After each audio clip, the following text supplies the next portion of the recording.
बाजरा भाई का कौन है? हाँ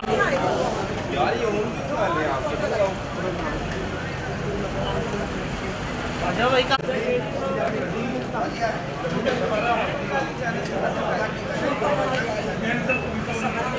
कैसे कैसे नमूने यकीन नहीं आता कैसे कैसे नमूने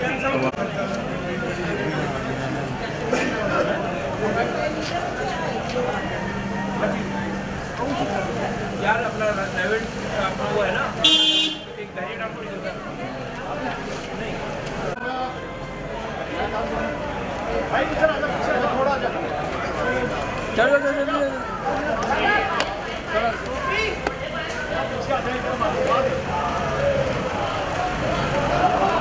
हेलो मैं हमारा ड्राइवर में चाड़ना सारा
साइड हो जाओ लोगों के पीछे तो मैं आते आता है अच्छा हाँ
चलना छोड़े 2 मिनट के लिए रास्ता है जनाब।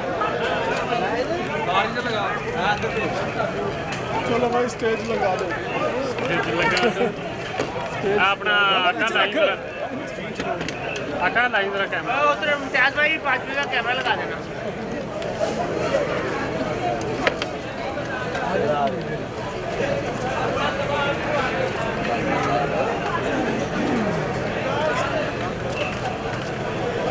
यार ये माइकल मूवी का रोला पहले खत्म कर देना, बाद में किल कर देना। हाँ यार ये सारी फुटेज में दोबारा से प्ले करवा दूँगा। ऊपर एमसीआर ने साहब ये पकड़े ट्राइपॉड पे रखें।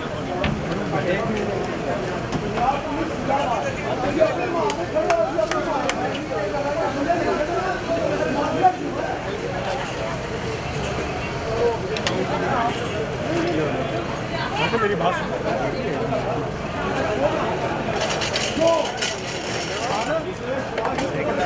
मान भाई ये रहने दो।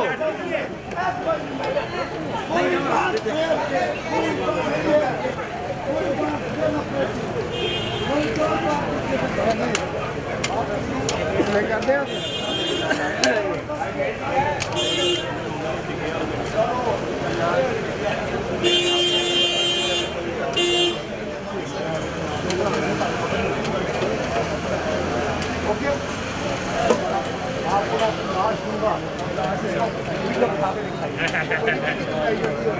देख तेन सट लग जानी पड़ जानी। पीछे देख लेना हुन। ओके है सर आज सही बनाया है कि सही से।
थोड़ा सा सर जी और पीछे हो जाएं। केबल छोड़ो यार, केबल छोड़ो यार। नहीं अभी तक करो। लेके और सर थोड़ा और पीछे भाई, थोड़ा सा सर, थोड़ा सा पीछे, थोड़ा पीछे भाई, थोड़ा पीछे हो जाओ। सर जी करा रहे हैं, 1 मिनट बाइक आगे ला सकते कैमरे ले आ जा, जल्दी कर ले यार। एक स्टेप पीछे हो जाओ ना।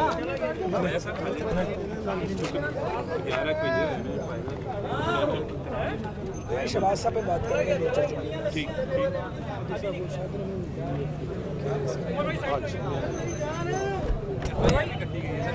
FIR हो गई मरियम सफदर पे थोड़ा डिस्टेंस करना है।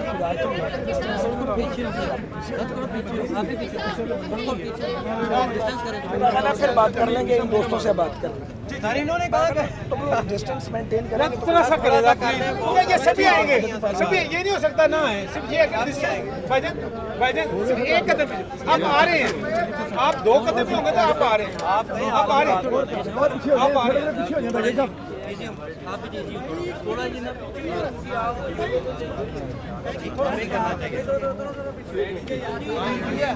अच्छा ख्वाजा साहब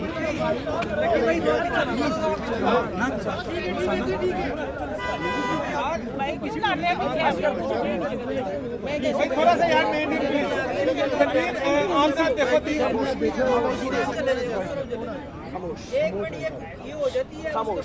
हाँ जी ओके ओके अच्छा ख्वाजा साहब बिस्मिल्लाहिर्रहमानिर्रहीम।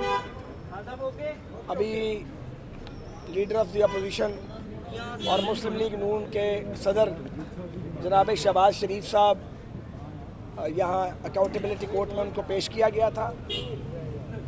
मैं समझता हूँ कि शहबाज शरीफ साहब की और हमजा शहबाज की हरासत सियासी इंतकाम की बदतरीन मिसाल है। मियाँ शहबाज शरीफ ने बरस सा बरस इस सूबे की खिदमत की है और आपको इस सूबे के हर कोने में, हर शहर में, हर इलाके में आपको शहबाज शरीफ की खिदमत के निशान मिलते हैं। ये जो हफीज़ सेंटर पे आतिशज़दगी हुई है और वहाँ जो 20 लोग रूफ टॉप पे थे, अल्लाह ताला बचाने वाला है, लेकिन वो जो स्काई क्रेन थी वो कौन लेके आया था? शहबाज शरीफ लेके आया था। उससे पहले तो हमने कभी इस मुल्क में इस तरह की इक्विपमेंट देखी नहीं है। आप यूनिवर्सिटीज़ देखें, कॉलेजेस देखें, हॉस्पिटल्स, बर्न यूनिट्स, आप रोड नेटवर्क देखें, आप फ्लाईओवर्स देखें, आप फार्म टू मार्केट रोड्स देखें, जिनका पूरे पंजाब में जाल बिछा हुआ है, और पंजाब के शहरों को देखें, आप देहात को देखें, आपको हर तरफ शहबाज शरीफ के किए हुए काम नज़र आते हैं और जो अवामी फलाह के काम हैं। इन्होंने क्या किया 2.25 साल में, सवाए इंतकाम के, गालियाँ देने के और झूठ बोलने के या महंगाई करने के, लोगों का बेड़ा गर्क करने के, लोगों के कारोबार इन्होंने तबाह करके रख दिए हैं और नैब को लगाया हुआ है लोगों के पीछे ताकि इकॉनमी जो है उसका बिल्कुल पहले ही मेल्ट डाउन हो गया, वो तबाह बर्बाद हो जाए। तो मैं अहले पंजाब को मुखातिब करके ये कहना चाहता हूँ कि शहबाज शरीफ मोहसिन पंजाब है। उसने बतौर वज़ीर आला नहीं, बतौर खादम पंजाब की खिदमत की है। उसने कोई करप्शन नहीं की है, उसके ख़िलाफ़ कोई बात ही नहीं है। पहले भी आपने गिरफ़्तार किया और अब भी इमरान खान का फरमाइशी प्रोग्राम चल रहा है, तो ठीक है, चलाते रहें आप इमरान खान साहब का फरमाइशी प्रोग्राम। अगर उनके फरमाइशी प्रोग्राम पे मुल्क चल सकता है तो ठीक है। शहबाज शरीफ साहब तो एतदाल की बात करते थे जब तक बाहर थे। वो जो एतदाल की बात करने वाली आवाज़ थी उसे ज़ंदान खाने में डाल दिया गया। अब लड़ाई छिड़ गई अब, और ये लड़ाई कहाँ जाके रुकेगी कोई नहीं जानता, लेकिन इस लड़ाई का शील्ड और क्रेडिट इमरान खान साहब को मिलेगा। जो भी इस मुल्क में होगी खराबी, तबाही, बर्बादी जिसकी भी होगी, इमरान खान साहब को उसकी शील्ड मिलेगी, क्योंकि उनका करप्शन का चूरन बिकना चाहिए, उनका मंत्रा चलना चाहिए। जो नहीं चल रहा, वो अकेले ही खड़े हैं, वज़ीर आज़म हाउस की चोटी पे खड़े हैं और वो समझ रहे हैं कि मैं बहुत मकबूल हूँ। मैंने आज सुबह भी कहा था, अगर आप इतने मकबूल हैं तो जलसे कीजिए ना, आए मैदान में। गुजरांवाला में और कराची में PDM का जलसा हुआ है, आप भी करके दिखाइए 2 जलसे, देखते हैं कि आप कितने पानी के अंदर हैं। तो आप गालियाँ दे के फिर ये मुँह पे हाथ फेरना, मैं ये VIP जेल नहीं होगी। कौन सी VIP जेल थी भाई? 8x12 के सेल थे, उन सेलों में हमने सब लोगों ने टाइम गुजारे हैं। सारे लोगों ने उम्र के इस हिस्से में उन्हीं सेलों में आम लोगों की तरह जेल काटी है। तो ये जेलों की धमकियां देना, रोज़ एक नया मुकदमा बनाना, मादर मिल्लत जिंदाबाद पे मुकदमा बना दो, तकरीर पे मुकदमा बना दो, बागी करार देना, तो ठीक है, खेलें आप पंजाब के लोगों के जज्बात के साथ। बाकियों के साथ तो पहले खेल चुके हैं, बलूचिस्तान और अपना सिंध के साथ और उस बाकी खैबर पख्तूनख्वा के लोगों के साथ। तो पंजाब बचा था, इसके वो लगाओ रगड़ा, अच्छी बात है, लेकिन ये बहुत महंगा रगड़ा है, इसकी कीमत सब ने अदा करनी है। मैं जेल से पहले भी ये बात कहता था, मैं जेल से आके भी यही बात कहता था, मैं आज फिर यही बात 6 महीने से आया हुआ कह रहा हूँ, शायद फिर जाना पड़े, यही कहता रहूँगा कि आप चीज़ों को पॉइंट ऑफ नो रिटर्न पे ले गए हैं तकरीबन। और ये क्रेडिट जाता है इमरान खान को और उनकी बात मानने वालों को, जो उन्हें समझाते नहीं हैं उनकी बात मानते हैं कि आप कहाँ आके खड़े हो गए हैं। एक नफ्सा नफसी है, एक इंतशार है, लोगों की रोटी पूरी नहीं हो रही, लोग रो रहे हैं, और एक तरफ तो रोटी पूरी नहीं हो रही, एक तरफ पाकिस्तान की सालमियत को ख़तरात लाक है। आपका CPAC बैक बर्नर पे चला गया है और वो इंडियन जो हैं वो खुश हैं। इंडियन तब खुश होते हैं जब पाकिस्तान की मईशत डूबती है। इंडियंस तब खुश होते हैं, इंडियन गवर्नमेंट, जब पाकिस्तान के अंदर खुल्फशार और इंतशार पैदा होता है। और ये इंतशार और खुल्फशार किसने पैदा किया? हमने पैदा किया। हम तो 2.25 साल ये और साल पिछला 3 साढ़े 3 साल से मार खा रहे हैं और चुप करके मार खाए जा रहे थे। पर आप चुप करके कितनी देर मार खाएंगे? बस भी नहीं करते थे। ख्वाजा साहब ये बताएं कि आप कह रहे हैं कि अब पाकिस्तान की सालमियत को खतरा हो गया, और दूसरी जानिब अब आप लोगों की अपोजिशन की जो तहरीक है वो भी बड़ी तेज़ी से जारी है। गुजरांवाला में भी जलसा हो गया है, कराची में भी हो गया और अब कोयटा में भी होने जा रहा है। समझते हैं कि जनवरी से पहले हुकूमत को गिराने में कामयाब हो जाएंगे आप? देखें, मैं